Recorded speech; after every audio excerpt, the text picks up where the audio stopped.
कृष्ण हरे हरे हरे राम राम राम हरे हरे हरे कृष्ण कृष्ण कृष्ण हरे हरे राम राम हरे हरे हरे कृष्ण कृष्ण कृष्ण हरे हरे हरे राम राम राम हरे हरे हरे कृष्ण कृष्ण कृष्ण हरे हरे हरे राम राम राम हरे हरे हरे कृष्ण कृष्ण कृष्ण हरे हरे हरे श्री ज्ञानदेव तुकाराम पंढरीनाथ भगवान की जय माऊली ज्ञानेश्वर महाराज की जय गुरु संत तुकाराम महाराज की जय सच्चिदानंद श्रीपाद बाबा की जय सच्चिदानंद रामदास बाबा की जय सच्चिदानंद सद्गुरु दयानंद बाबा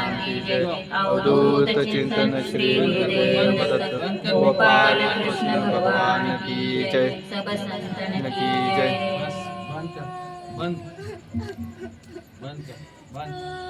अध्याय 16 श्लोक 24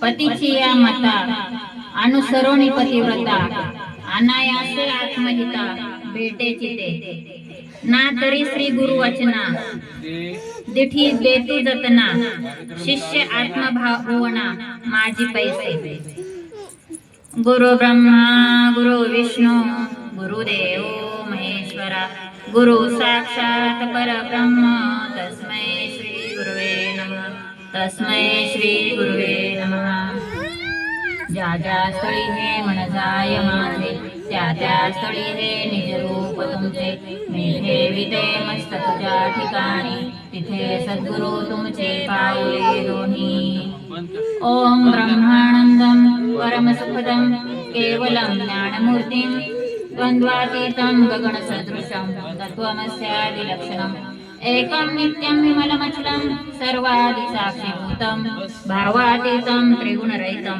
सद्गुरुं तं नमामि जयाच्या संगतीने विराग झाला मनोदरीचा जडभास गेला साक्षात परमात्मा मज भेटविला विसरू कशी मी सद्गुरु पादुकाला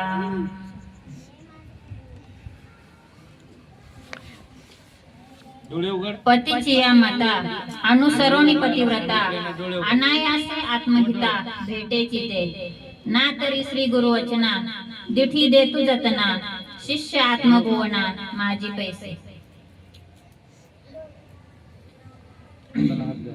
आपण सुरू केलेला म्हणजे एक शब्द टाकला होता सद्गुरूंच्या आज्ञेने आणि इथल्या साधक सगळ्या बंधूंनी ताईंनी त्या शब्दाला मान देऊन हा दर महिन्याच्या एकादशीचा चिंतन आणि सत्संग हा आयोजित करतात आणि तिथं आज मला 2 शब्द बोलण्यासाठी संधी दिली तर काय बोलणार मी पाहिलं तर तसं आपली बोलण्याचं काय आपल्या स्वतःला पण सद्गुरूंच्या कृपेनं जे काय अनुभव किंवा जे काय ज्ञान म्हणजे आपलं अज्ञान घालून सद्गुरूंनी काय केलं आपलं परिवर्तन कसं झालं 2 शब्द सांगण्याचा नक्कीच प्रयत्न करेन संतांचा निरोप काय तो मांडण्याचा प्रयत्न करेन अध्याय 16 श्लोक 24 आणि ओवी 57 ना तरी पतीची मता अनुसरोणी पतिव्रता अनायासे आत्महिता भेटेची ते ना तरी श्री गुरु वचना दिठी देतू जतना शिष्य आत्मभुवना माझी पैसे ह्याचा मराठी अर्थ काय की पतीची मर्जी सांभाळूनच पतिव्रता आपोआप आपले कल्याण साधते अथवा तसेच श्री गुरु वचनाची नीट जपवणूक करून शिष्य हा आत्मानुभवामध्ये प्रवेश करतो बघा म्हणजे आता ह्या ओळीद्वारे माऊलींनी दोन्ही गोष्ट म्हणजे आता जो जसा घेईल तसं नाही का सांसारिक बाजूनी पण घेता येईल आणि पारमार्थिक बाजूनी पण घेता येईल दोन्ही पण साध्य करू शकता प्रपंच आणि परमार्थ म्हणजे इतकं सोप्या शब्दामध्ये सांगितलं. काय दररोजच्या आपल्या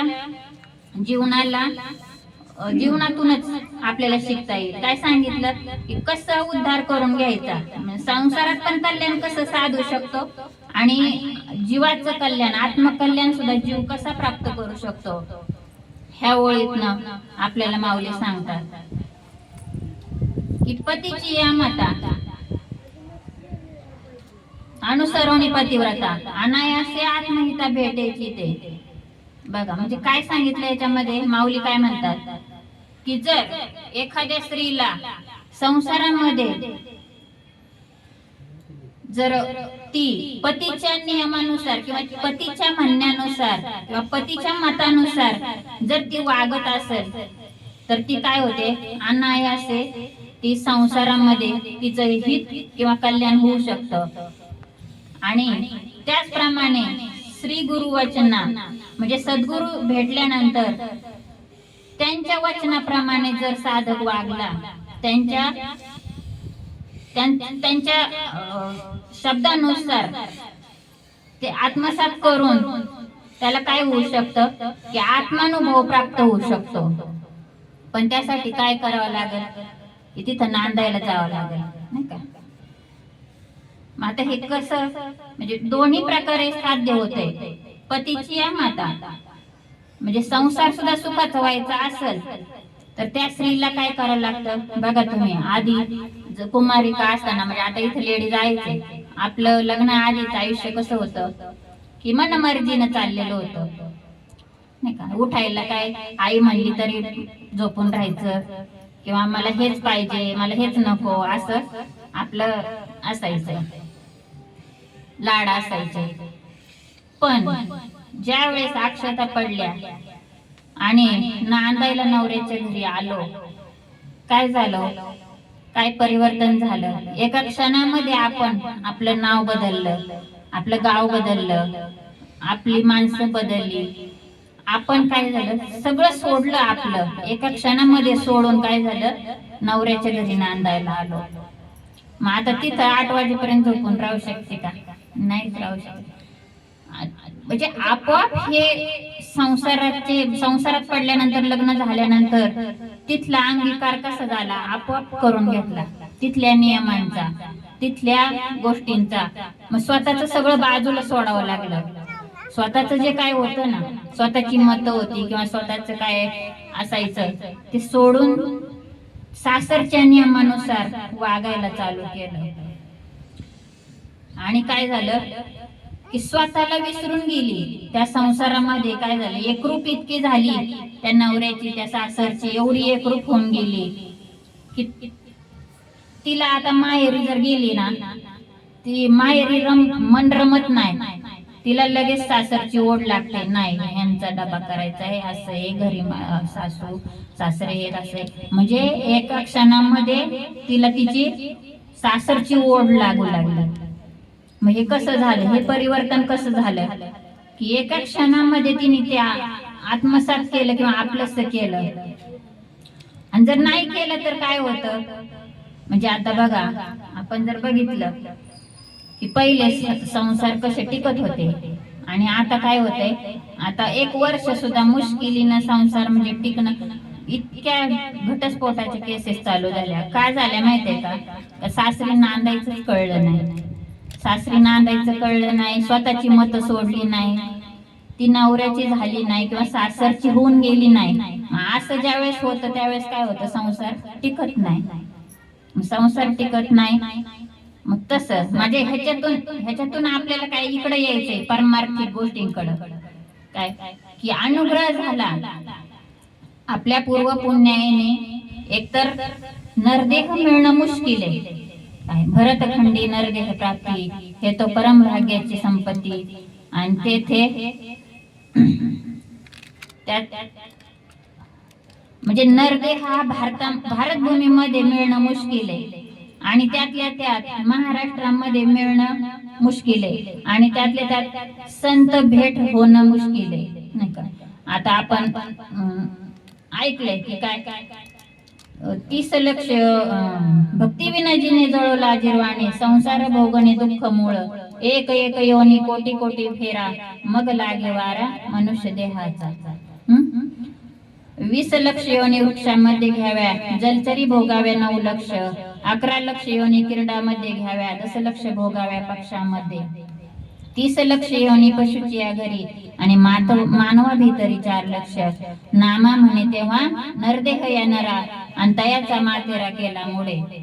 काय झालं की एवढा मोठा फेरा फिरून फिरून फिरून आपलं काहीतरी पूर्व सुकृत पूर्व पुण्य उदयास आलं आणि आपल्याला काय झालं, मनुष्य जन्म मिळाला. मनुष्य जन्म मिळाला, 2 हात चांगले दिले, 2 डोळे चांगले दिले, चांगलं मुख दिलं, सगळं शरीर व्यवस्थित दिलं. आणि त्यामध्ये काय की एवढं सगळं दिलं, ते कशासाठी दिलं तर संत काय म्हणतात की दिले इंद्रिय हातपाय कान डोळे मुख बोलाया वचन जेने जोडसी तू आत्माराम नासे जीव पण भव रोग गा. कशासाठी दिलं म्हणले की आता हे शेवटचं स्टेशन आहे आणि ह्यामध्ये तू काय करू शकतो, ह्या 184 योन्यांच्या फेरीमधून सुटू शकतो. हे शेवटचं स्टेशन आहे. पण काय झालं की विसरला नाही का, धरणी वायू लागता स्मरण विसरे तत्वता पुसू लागे माता पिता कोहम कोहम रडे. ज्यावेळेस आईच्या उदरामध्ये होता त्यावेळेस योग्य चालू होतं, देवाला भजन नमस्कार केला की मला ह्या दुःखाच्या यातनेतून बाहेर काढ. कारण जन्म मरणाचं दुःख सगळ्यात मोठं दुःख म्हणलंय, याच्यापेक्षा दुःख दुसरं कुठलंच मोठं नाही. किती वेळा जन्म यावे किती व्हावे फजित म्हणून जीव घ्याला शरण गेला सद्गुरुसी. मग ह्या वचनाला काय झालं, पाठीमोरा झाला जीव. पण आपलं भाग्य एवढं मोठं आहे, काहीतरी पूर्व सुकृताचा पूर्ण अभ्यासाचा दास सद्गुरूचा तोची जाणे, आपल्या पूर्व पुण्यामुळं वाडवडिलांच्या काहीतरी कृपा आशीर्वाद असतील आणि त्यामुळे आपल्याला सद्गुरू आपल्या जीवनामध्ये आले. बर सद्गुरू कसे की क्षत्रिय ब्रह्मनिष्ठ परंपरागत. ही परंपरा मिळणं सुद्धा फार मुश्किल आहे. नाही तर आज बाहेर गुरूंचा बाजार झालाय, आपण बघतोच रोज काय चालू आहे. आणि त्यात आपल्याला खरं मिळालंय. जसं बाहेर बेंटेक्सचे दुकान भरपूर आहे, पण खरं सोनं हे मिळवायला फार त्याला हे लागतं की तसं आपल्याला बाहेर सगळा बाजार आहे, पण त्यातनं आपल्याला सत्य आपल्याला मिळालं. आणि योग्य मार्ग जे परंपरागत आहे, जो कुठून चालत आला, हे नाम कुठून आलंय की जेव्हा कोठेच नव्हते काही, चंद्र सूर्य तारा नाही, अवघे शून्यच होते पाही कान्होबा तेरे तेरे ते म्हणलंय की म्हणजे हे ब्रह्मदेवाला सुद्धा सृष्टी निर्माण करताना शंका झाली की सृष्टीची उत्पत्ती करताना त्यावेळेस हंसाने त्या निर्गुण निराकार तत्वाने हंस रूप धारण करून हा पहिला उपदेश नामाचा ब्रह्मदेवाला केला. आणि ब्रह्मदेवाने आत्री ऋषींना केला, आत्री ऋषींनी भगवान दत्तात्रयांना केला. आणि मग दत्तात्रयांनी काय केलं, 4 संप्रदायांची निर्मिती केली. हे सगळा उल्लेख शास्त्र पुरावे आपल्या नवनाथ ग्रंथामध्ये आहे किंवा शिवलीलामृत मध्ये आहे नाही का. पुराव्याशिवाय आपला परमार्थ म्हणजे नाही, सगळे पुरावे जिथल्या तिथं आहे. की मग दत्तात्रयांनी 4 संप्रदायांची निर्मिती केली. काय, चैतन्य संप्रदाय, आनंद संप्रदाय, प्रकाश संप्रदाय आणि स्वरूप संप्रदाय. मग त्या 4 संप्रदायापैकी आपण आनंद संप्रदायाचे आपण काय म्हणतो, आपण त्याचे अनुयायी किंवा आपल्यापर्यंत ते नाम बाबांच्या कृपेने आपल्यापर्यंत ते मिळालं. म्हणजे आम्ही नाही आधी मधीचे, आम्ही देवा तुझ्या यादीचे असं म्हणलंय संतांनी. तसं आपल्याला एकदम रोखठोक आपल्याला सगळं भेटलंय.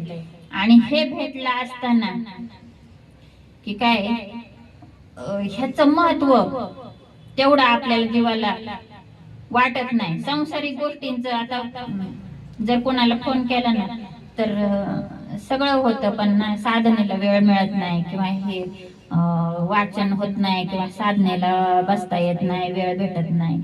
पण आपण सांसारिक गोष्टी कोणत्या सोडल्या का करायच्या, कोणत्याच सोडल्या नाही. मग आपण संसाराला बायकोला म्हणलं का नाही मला पैसे कमवायला वेळ नाही, मी नाही कमवत, असं कधी म्हणले का? ते कसं आपलं रोखोक आपण म्हणजे उठतोच जातोच, किती पण काही त्रास असला तरी ते आपण संसारातले नित्यकर्म आपण करतोच, कारण की ते कसं आहे ते महत्वाचं वाटतं करायला. केलं पाहिजे पण करू नये असं नाही, कारण संत काय म्हणले की संसार करावा नेटका, दिसू देऊ नये फाटका, आणि त्यात परमार्थाचा असावा चटका. तसंच पण मग काय आता ह्याच्यातून माऊलींना काय सांगायचंय की जी श्रीपतीच्या मतानुसार वागते ना, म्हणजे तिचं सर्वस्व ती अर्पण करून टाकते. ज्यावेळेस तिच्या डोक्यावर अक्षता पडतात ती त्या नवऱ्याला सर्वस्व अर्पण करून टाकते, आणि तिचं स्वतःच असं काही ठेवत नाही, शिल्लक उरत नाही. अशा स्त्रीचं काय होतं, संसार अगदी छान होतो, चांगला होतो. आणि तसं अनुग्रह झाल्यानंतर जो शिष्य किंवा जो साधक सद्गुरूच्या आज्ञेनुसार किंवा सद्गुरूच्या मतानुसार तो मार्गक्रमण करायला लागतो, तो स्वतः काही उरतच नाही. स्वतः असं शिल्लक स्वतःचं मत किंवा स्वतःच म्हणजे सद्गुरूच्या विचारांशी, त्या सद्गुरूच्या धाग्याशी त्याचा धागा जोडला जातो. आणि त्यावेळेस काय होतं, अगदी सहज त्याला आत्मानुभव प्राप्त होतो, किंवा सहज त्याला स्वरूपाची प्राप्ती होऊन जाते. त्याला बाबा उदाहरण सांगायचे काय की एक आळी, तिला ते कुंभारीन माशी घेऊन येते आणि त्या घरट्यामध्ये ती ठेवते, आणि अधून मधून तिला ती टोचत राहते. मग तिला त्या भिंगुरटीचा, त्या आळईला एवढा ध्यास लागतो की आळई येईन आणि मला टोचत. तर ती ते चिंतन करता करता तिलाच पंख फुटतात आणि ती कधी उडून जाते तिलाच कळत नाही. म्हणजे ध्यासामुळे एवढं होऊ शकतं. तसं जर साधकाने सद्गुरूच्या आज्ञेनुसार किंवा त्यांच्या, मग एक काळ असा येतो ना बघा तुम्ही, संसारामध्ये नवीन नवरी असली मग तिला तिथल्या सगळ्या गोष्टी पहिल्यांदा म्हणजे माहित होतात. हळूहळू तिला सगळ्यांच्या सवयी माहित होतात. कोणाला काय आवडतं, नवऱ्याला काय आवडतं, सासूला काय आवडतं, हळूहळू तिला सगळं ते माहिती पडतं. एकदम नाही होत ही गोष्ट. हळूहळू एक काळ असा येतो की तिला न सांगताच कळतं, की नुसतं बघितलं ना तरी कळतं की नवऱ्याला काय पाहिजे, किंवा आता नवऱ्याला काय म्हणायचं असेल, किंवा सासूला काय पाहिजे. म्हणजे ती एवढी समरस होऊन जाते त्याच्याशी की न सांगता तिला त्या अंतकरणातलं कळायला लागतं. मग ही क्रिया तसंच एक तुम्ही त्या चिंतनाने किंवा त्या स्मरणाने एक काळ असा येतो की तुम्हाला सांगण्याची, बोलण्याची काहीच गरज पडत नाही. तुमचे डोळे बोलतात, तुमचा भाव बोलतो, आणि तो भाव आहे ना सद्गुरूला, अगदी तुम्ही किती लांब असो त्यांच्यापासून, किती किलोमीटर लांब असो तरी ते त्यांना अंतकरणातलं सगळं माहिती होतं, किंवा त्यांना ते जाणीव होती. म्हणजे काय काहीतरी धागा आहे ना. जसं इथून फोन लावला तर तो अमेरिकेला लागतो, इथून आपण एका क्षणात तिथं संभाषण करू शकतो. म्हणजे हे काय काहीतरी असल्याशिवाय टॉवर काहीतरी आहे ना. मग ते टॉवरला आपण जोडलोय ना, म्हणून मोबाईल, म्हणून आपला फोन लगेच लागतो. तसं सद्गुरूच्या टॉवरशी आपलं कनेक्शन असलं पाहिजे, त्यासाठी रेंज मध्ये असलं पाहिजे. आणि रेंज मध्ये नसलं ना मग फोन लागत नाही. तसं असतं.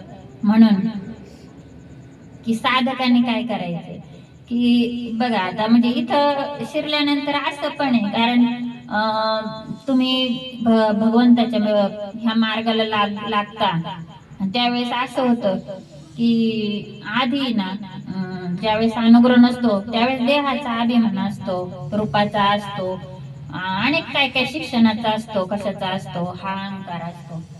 आणि अनुग्रह झाला, तुम्हाला सद्गुरूंना फार मोठ्या पदावर बसवायचंय नाही का, सच्चिदानंद पदवी घेणे, म्हणजे ती पदवी तुम्हाला दिली सद्गुरूंनी. काय होतं, साधक आहे ना कधी कधी फसल्या पण जातो, तिथं पण सावध राहायचं. कसं की पहिला देहाचा अहंकार जातो आणि नंतरचं ज्ञान झाल्यावर पण एक अहंकार तयारच असतं. ते फक्त ते ओळखू यायला पाहिजे की काय शब्द ज्ञानाचा अहंकार, ज्ञानाचा किंवा मग गायनाचा किंवा काय कुठला तरी एक अहंकार परत महाराज होण्याचा, नाही का, महाराज झालो हा पण एक अहंकार, किंवा मी असा आहे तसा आहे, मला इतकं चांगलं आता यायला लागलंय, हा पण अहंकार हा चिटकायला लागतो. मग इथं पण आपण सावध, कारण की काय आपल्याला कुठलंच गाभाळ ठेवायचं नाही सोबत, कारण मोकळं जायचंय. जितकं ओझ कमी तेवढा प्रवास सुखकर होतो. बाबा नेहमी सांगतात की जेवढं तुमच्या जवळ ओझ कमी तेवढा प्रवास चांगला होतो. मग आता आपल्याला काय करायचं, कुठलंच ओझ ठेवायचं नाही शिल्लक. पूर्ण जशी ती पतिव्रता स्त्री नवऱ्याशी एकरूप होऊन जाती, समरस होऊन जाते, त्याप्रमाणे साधकाने सुद्धा काय करायचंय, सद्गुरूशी समरूप एकरूप होऊन जायचंय, एकदम एकरूप होऊन जायचं. आणि काय करायचंय की मला काही येतच नाही, मला इथं पण बसलं म्हणलं मला म्हणजे बसूपर्यंत आहे ना काही काय बोलायचं काही सुचत नाही. करणारे पण तेच आहे, बोलणारे पण तेच आहे. चालेल कोण बोलवितो हरिविना, म्हणजे हे बोलणारे सुद्धा सद्गुरूच आहे. मग एवढी एकरूपता ज्या वेळेस होती ना, तेव्हा न सांगता न बोलता सगळं अंतःकरणातलं गुह्य गुज हे सद्गुरूंना न सांगता कळायला लागतं. पण त्यासाठी काय करायचं, त्यांच्या मतानुसार. मग ही इथं खूप चांगलं चाललंय, आपले साधक सगळे बंधू ताई इतकं छान नियोजन करतात ते, आणि हे महिन्याच्या महिन्याला होतंय, कारण व्हायलाच पाहिजे. कारण काय आपण दिवसाचे 24 तास अशा वातावरणामध्ये, आणि आता इतकं वातावरण बाजूचं खराब आहे, आणि त्याच्यामध्ये आपला दिवा आपल्याला पेटवता ठेवायचा आहे. म्हणजे खूप सांभाळून खूप जपून राहायला लागणार आहे. आणि त्यासाठी या सत्संगाची, ह्या चिंतनाची ह्याची गरज आहे. कारण का जसं आपण गावाला गेलो तर काय होतं, एक दोन दिवस जरी घर बंद ठेवलं तर काय होतं, धूळ साचते, भांड्यांवर धूळ, घरात धूळ. मग काय आल्या आल्या आपल्याला झाडू घेऊन साफ करावं लागतं. जाताना आपण साफ करूनच गेलेलं असतं ना, तरी पण दार खिडक्या सगळं बंद असतं तरी पण धूळ येते. मग किती सूक्ष्म क्रिया आहे धूळ येण्याची. तसं आपल्या बुद्धीवर आपण 24 तास ज्या जगामध्ये वावरतोय तर काय सगळं चांगलं पाहतो, सगळं चांगलंच ऐकतो असं नाही. मग ती बुद्धीची धूळ ती जी जमा होती आपल्या बुद्धीवर, तर ते झटकून काढण्यासाठी ह्या सत्संगाचं नियोजन आहे. कारण का ही इतकी सूक्ष्म क्रिया आहे, कुठून घुसल आणि कुठून आपल्याला भरकटवल सांगता येत नाही. म्हणून काय करायचं की श्वासोश्वासे मारो हाका, ह्या श्वासाच्या रूपाने ती झाडणी सतत करत राहायची आणि सतत सद्गुरूंच्या संगतीमध्ये राहायचं. कारण की काळ हा फार फार आताचा अवघड आहे, आणि ह्याच्यामध्ये आपल्याला तरुण जाण्याच्या गोष्टी आपण करतोय. आपलं भाग्य तसं मोठंच आहे, पण इथं काय करायचंय की तुम्हाला धरून राहावंच लागणार आहे सद्गुरूच्या पोटाला. जसं बघा तुम्ही, आपण जर माकडीन बघितली ना, त्या माकडीनीला पिल्लू असतं, आणि ते काय करतात, जर माकडीन ह्या झाडावरून त्या झाडावर उडी मारायची असली ना, ते पिल्लू त्या आईच्या पोटाला पकडून राहतं, आणि ती घट्ट मिठी मारून राहतं. त्या आईने किती उंच उडी मारली तरी ते सटकून पडत नाही. म्हणजे तसं आपल्याला जर ह्या जन्मामध्ये तरुण जायचं असेल तर सद्गुरूच्या पोटाला, म्हणजे काय, सद्गुरूच्या नामस्मरणाला, सद्गुरूंनी दिलेले आपल्याला जे दिलंय आपल्याला नाम, त्याला धरूनच राहावं लागणार आहे. कारण का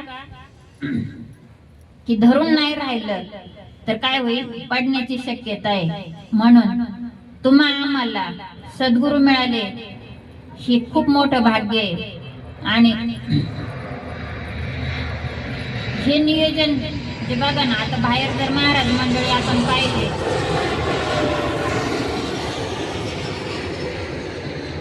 तर काय काहीच नाही, ज्यांच्याकडे काही नाही, परिवर्तनाचा मार्ग नाही, पण त्यांचं खूप मोठा डामडौला असतो. इथं सद्गुरू स्वतःहून सगळं आयोजन नियोजन करतात, स्वतःहून सगळं, काही तुमच्या आमच्याकडून काही अपेक्षा त्यांनी ठेवली नाही, सगळं येऊन स्वतःहून करतात. म्हणजे हे कुठंच बघायला भेटत नाही. आज इतके महाराज मंडळी बघितले पण हे कुठंच नाही. ही एवढं आपलं भाग्य आहे की सद्गुरूंनी म्हणजे देवाने आपलं काम करतात.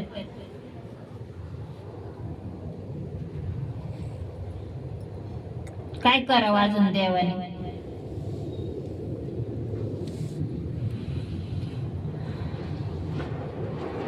म्हणून जर आपल्याला आत्महित साध्य करायचं असेल, आपल्याला अजून बाबांचं पण ऐकायचंय, त्याच्यामुळं 2 शब्द बोलण्याचा प्रयत्न केला. म्हणून काय करायचं, 2 शब्दात सांगते की जशी पत्नी पतीची एकरूप होऊन जाते, तसं साधक आणि सद्गुरूच्या तत्वाशी एकरूप होऊन जायचं आणि आपलं आत्महित साध्य करायचं. कारण की काय, क्षणभंगुर नाही भरवसा, वारे सावध सोडा माया आशा, काळ करीत बैसला से लेखागान, राम नाम स्मरा आधी. काय, काळाची उडी पडेल बा जेव्हा, सोडविना तेव्हा माये बाप, सोडविना राजा देशीचा चौधरी, आणि सोयरी भली भली. तुका म्हणे तुला सोडविना कोणी, एका चक्र पाणी वाचून या. म्हणजे कोणीच नाही तुम्हा आम्हाला यातून सोडवणार. आई वडील सुद्धा तिथं कमी पडतात. आई वडिलांची सुद्धा ताकद नाही आपल्याला ह्या भवरोगातून, ह्या भव दुःखातून बाहेर काढण्याची. आणि जन हे सुखाचे दिल्या घेतल्याचे, कोणीच कुणाचं नाही कुणाचे कोणी, तुझे नवे रे कोणी, आणि ती जास्ती एकला रे प्राण्या माझे माझे म्हणून. सगळ्या मायेचा बाजार आहे. पण काय, सगळ्या भूमिका पार करता करता, सगळ्या भूमिका निभावता निभावता आपल्या स्वतःला आत्म की मी ह्यांच्यासाठी मी आहे पण माझ्यासाठी कोणी नाही, हे डोक्यामध्ये फिट ठेवायचं. काय, आपल्यासाठी कोणीच नाही. पत्नी सुद्धा काय स्मशानभूमीपर्यंत, दाराच्या बाहेर पर्यंत जावं आपल्या एकट्यालाच लागतं, कोणीच कोणाचं नाही. मग काय करायचंय की एक सद्गुरूचं नाम, सद्गुरू ह्यांना चिकटून राहायचंय. पुंडलिक वरदा हरी विठ्ठल श्री ज्ञानदेव तुकाराम पंढरीनाथ भगवान की जय. माऊली ज्ञानेश्वर महाराज की जय. सच्चिदानंद सद्गुरु रामदास श्रीपाद बाबा की जय. रामदास बाबा की जय. अवधूत चिंतन श्री गुरुदेव दत्त गोपाल कृष्ण भगवान की जय.